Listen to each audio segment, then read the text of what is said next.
नमस्कार मंडळी. श्री स्वामी समर्थ. श्रावण महिन्यातील अत्यंत आनंदाचा आणि पवित्र भाऊ बहिणीचा प्रेमाची आठवण करून देणारा सण म्हणजे रक्षाबंधन.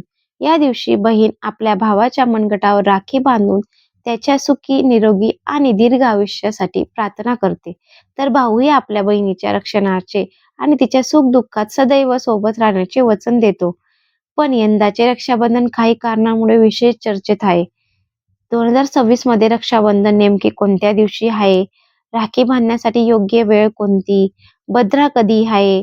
चंद्रग्रहाचा रक्षाबंधनावर काही परिणाम होणार आहे का? ग्रहाचे वेध आणि सूतक पाळायचे की नाही? आणि सर्वात महत्त्वाचं म्हणजे माहेरून सासरी परतताना कोणत्या वस्तू आणणे? काही धार्मिक आणि वास्तू परंपरेमध्ये अशुभ मानले जाते. या सर्व प्रश्नांची माहिती आपण आजच्या या व्हिडिओमध्ये अगदी सोप्या भाषेत जाणून घेणार आहोत. त्यामुळे व्हिडिओ शेवटपर्यंत नक्की पहा. तुम्ही आपल्या चॅनलवर नवीन असाल तर चॅनलला सबस्क्राईब करा आणि कमेंटमध्ये ओम नमो भगवते वासुदेवाय नक्की लिहा. चला तर मग सुरू करूया. रक्षाबंधन 2026 कधी आहे? मंडळी, हिंदू पंचांगानुसार श्रावण महिन्यामध्ये पौर्णिमा रक्षाबंधन साजरे केले जाते. 2026 मध्ये रक्षाबंधन 28 ऑगस्ट 2026 शुक्रवारी या दिवशी साजरी केली जाणार आहे. रक्षाबंधनच्या दिवशी सकाळी लवकर उठून स्नान करावे, स्वच्छ कपडे परिधान करावेत आणि आपल्या कुलदेवतेचे तसेच घरातील देवदेवत्याचे स्मरण करून दिवसाची सुरुवात करावी. त्यानंतर राखी बांधण्यासाठी योग्य वेळ निवडणे महत्त्वाचे आहे. भद्रकाळ का टाळला जातो?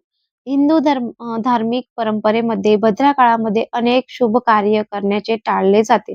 त्यामुळे रक्षाबंधनाच्या दिवशीही भद्रा संपल्यानंतर राखी बांधण्याची परंपरा आहे. त्यासाठी आपल्या स्थानिक पंचांगानुसार भद्रेची समाप्ती आणि राखी बांधण्याचा मुहूर्त तपासणे सर्वात योग्य ठरेल. त्याच सोबत काही पंचांगामध्ये राहू काळही टाळण्याचा सल्ला दिला जातो. त्यामुळे शक्य असल्यास भद्रा आणि राहू काळ टाळून राखी बांधावी. आणि एक महत्त्वाची गोष्ट, मुहूर्ताबाबत वेगवेगळ्या पंचांगामध्ये काही मिनिटांचा फरक असू शकतो.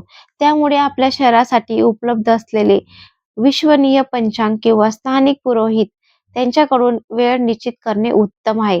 राखी बांधण्याची योग्य पद्धत. आता जाणून घेऊया राखी बांधताना कोणती पद्धत पाळावी. सर्वप्रथम भावाला स्वच्छ पाटावर बसवावे. शक्य असल्यास त्याचे तोंड पूर्व किंवा उत्तर दिशेकडे असावे. पूजेच्या ताटामध्ये राखी, कुंकू, अक्षता, दिवा, मिठाई, नारळ ठेवावा. बहिणीने प्रथम भावाच्या कपाळावर कुंकू आणि अक्षता लावावेत. त्यानंतर त्याची आरती करून उजव्या हाताच्या मनगटावर राखी बांधावी. काही परंपरांमध्ये राखी 3 गाठी मारण्याची पद्धत आहे. या गाठी ब्रह्मा, विष्णू, महेश यांचे प्रतीक मानले जातात.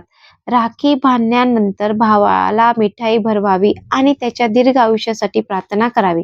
भाऊही बहिणीला प्रेमाने भेटवस्तू देऊन त्याच्या सुखदुःखात सदैव साथ देण्याचे वचन देतो. खरंच पहिलं तर रक्षाबंधन सर्वात सुंदर अर्थ खराच हाच आहे.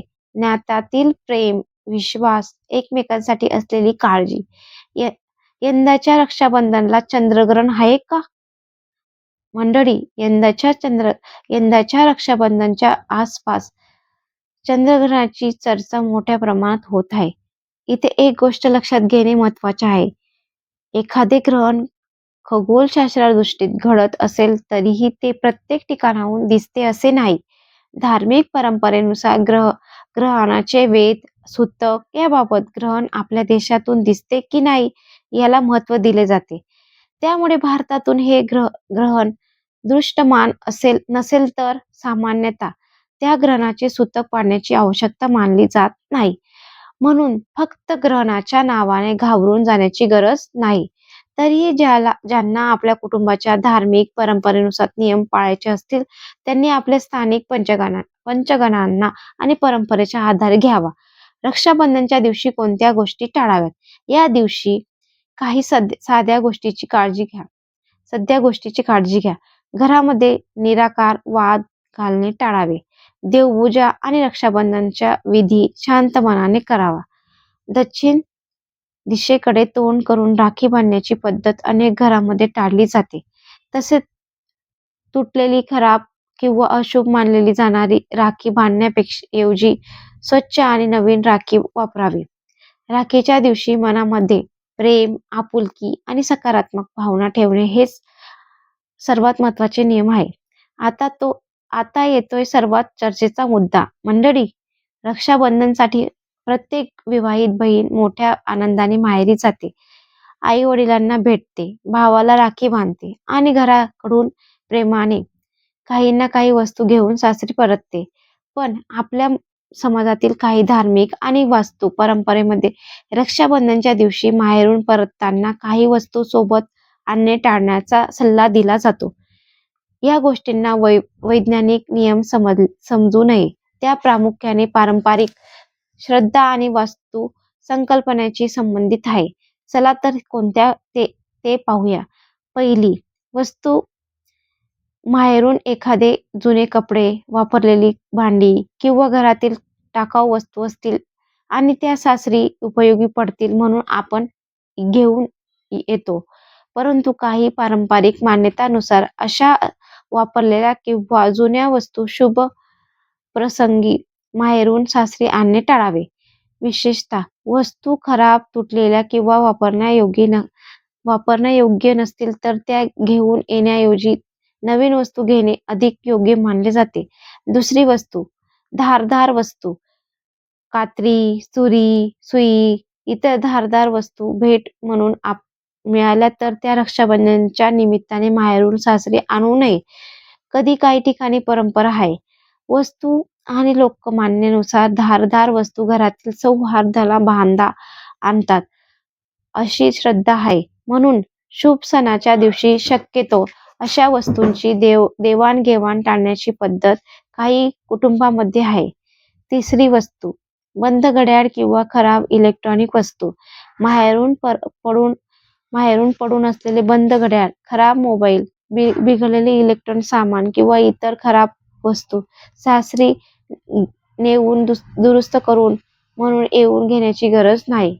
लोकमान्यतेनुसार बंद घड्याळ म्हणजे थांबवलेला काळ असे प्रतीक मानले जाते. त्यामुळे शुभ प्रसंगी अशा वस्तू घरात आणणे टाळावे. त्याऐवजी नवीन आणि उपयुक्त वस्तू आणणे शुभ मानले जाते. आणि आणखी एक गोष्ट, लोणचे. काही घरामध्ये रक्षाबंधनच्या दिवशी माहेरून लोणचेची किंवा अतिशय आंबट पदार्थ सासरी टाळले जाते. यामध्ये एक लोकमान्यता आहे की आंबटपणा हा नात्यातील कटुतेने प्रतीक मानला जातो. अर्थात ही धार्मिक किंवा वैज्ञानिक शक्ती नसून प्रादेशिक आणि कौटुंबिक परंपरा आहे.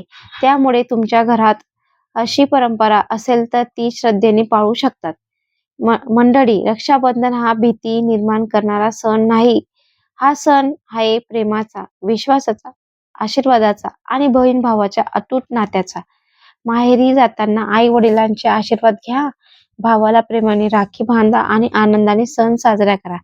कोणतीही वस्तू सोबत आणली किंवा आणली नाही म्हणून कोणत्या आयुष्यात संकट येते असे निश्चितपणे सांगता येत नाही. त्यामुळे अशा गोष्टी श्रद्धा आणि परंपरा म्हणून घ्या. सर्वात महत्त्वाचे म्हणजे आपल्या नात्यामध्ये प्रेम आणि आपुलकी कायम ठेवा. तर मंडळी, रक्षाबंधन 2026 विषयी ही माहिती तुम्हाला उपयोगी वाटली असेल तर व्हिडिओ लाईक करा. आपल्या बहीण भाऊ, नातेवाईक आणि मित्रपरिवार सोबत हा व्हिडिओ शेअर करा. आणि अशा धार्मिक सण उत्सवाचा आणि आपल्या परंपराशी संबंधित माहितीची व्हिडिओ पाहण्यासाठी आपल्या चॅनलला सबस्क्राईब करायला विसरू नका. कमेंटमध्ये प्रेमाने लिहा ओम नमः शिवाय किंवा श्री स्वामी समर्थ. पुन्हा भेटूया एका नवीन आणि महत्त्वाच्या माहितीसह. तोपर्यंत काळजी घ्या, आनंदित राहा. श्री स्वामी समर्थ.